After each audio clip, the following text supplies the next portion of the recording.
Good afternoon. Many thanks for the organization of this conference focused on ecological and urban planning transition.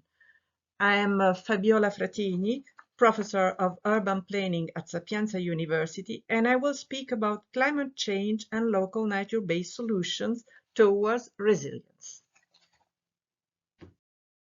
The Glasgow Climate Pact, approved by over 190 countries, sets target to cut emissions by 45% compared to 2010 to be achieved by 2030. Experts calculate that if governments decided not to take these measures, emissions will grow by 13.7% in 2030. 2030 so is upon us, and to reduce emissions we need today plans, actions and investments to accompany the transition, together with the involvement of global and local actors to implement them. In this framework, the cities, where 70% of emissions are concentrated and two-thirds of the planet's energy is consumed, must become laboratories for change. Exposure to pollution, to extreme weather events, the erosion of natural capital, high density are some of the risks that undermine the livability in the cities, where the 70% of the world population will live in 2050. The time has come to take care of these territories and to apply restoration measures through nature. Reintroducing nature in the city is the most effective, complete, and affordable technology to face climate change risks, both for the safety of people and activities and for the health care. In this regard, the new urban agenda identifies the public space as a participatory laboratory to build shared visions and take actions in favor of resilience and sustainability for a convivial and renaturalized city.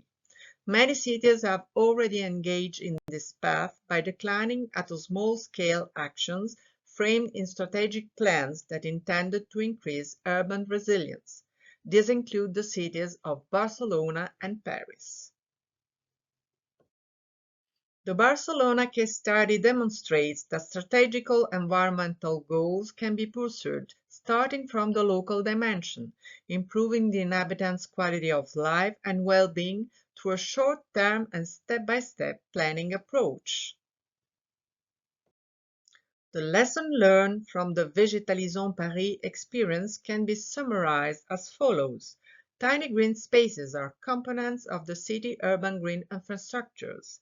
Increasing their presence allows to release ecosystem services such as developing conviviality, improving the citizens' well-being, and favoring biodiversity. Then we have the program Les Cours d'Oasis of the Ville de Paris. Schools and colleges' courtyards have been identified as important opportunities to reduce risks related to climate change. They represent more than 70 hectares of surface and are evenly distributed across the city. Mainly paved, they are still impermeable spaces today and contribute to the urban heat island effect. In addition, they are close to the public, even though Paris lacks convivial spaces, refreshed and accessible to all. The renovated courtyards offer natural space, vegetation, better management of rainwater and water points, playful facilities adapted to the needs of children. Designed as veritable island of freshness in the heart of neighborhoods, this courtyard will also be able to accommodate a wider audience outside educational times, and in particular become refuges for vulnerable people during heat waves. From this background, a project takes shape. The Oasis Green Nectar project was implemented with the aim of exploring small, green-oriented, integrated actions inspired by urban acupuncture, nature-based solutions, and urban green infrastructure. The basic component of the model is the Oasis, a green and multifunctional place of variable size aimed at regenerating the public space, streets, squares, parking lots, and abandoned places, and a private one, school, courtyards, hospitals, and university grounds, condominium areas. The neighborhood chosen to explore the oasis model is San Lorenzo in Rome, a central suburb born at the end of the 19th century, welcoming railway workers and artisans, and which today is affected by dynamics of gentrification. 5 oases in 5 years, temporary innovative projects for San Lorenzo Green Network. A tiny edible garden in Parco dei Galli in 2017. A temporary forest in Scalo di San Lorenzo with 100 trees in 2017. Then the trees of the temporary forest were planted in Parco dei Caduti in 2018. An hydroponic farm in 2020, and a network of sensors and citizen science action in 2021. So, in 2022, a new project takes place, a tiny forest in San Lorenzo.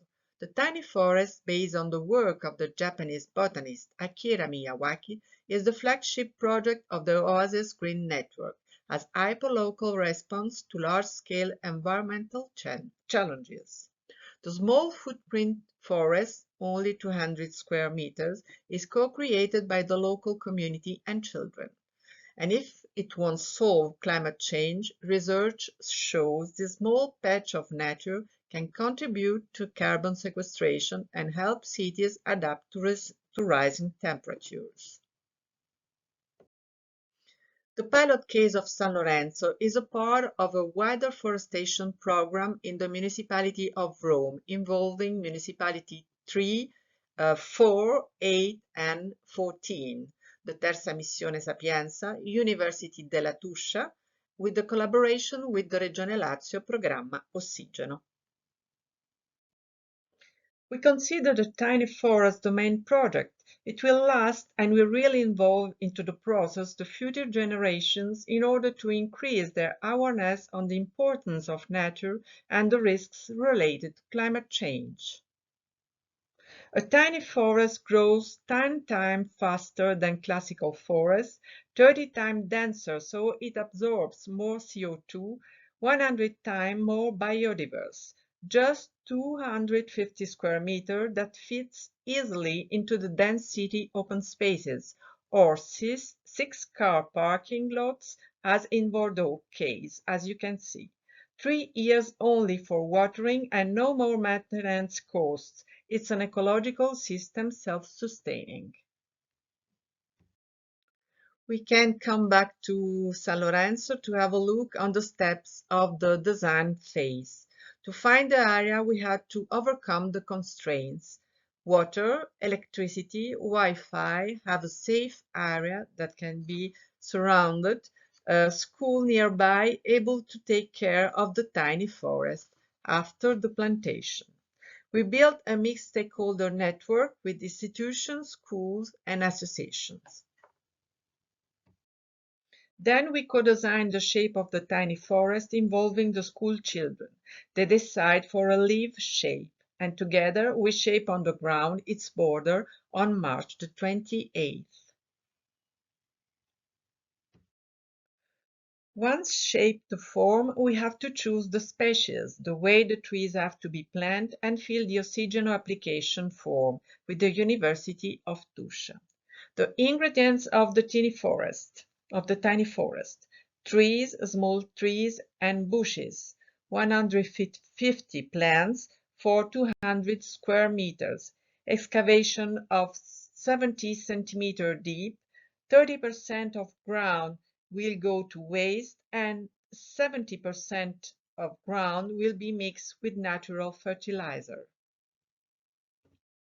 November the 21st, during the 3-day, we will plant the tiny forest and start the monitoring actions with local sensors, mobile sensors for school children, and questionnaires.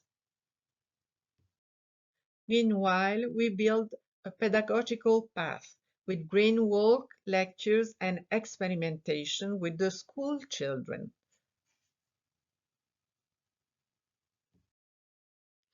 We are at the beginning of the process. Other sites are ready for a tiny forest, as you can see. So let's plant. Thank you.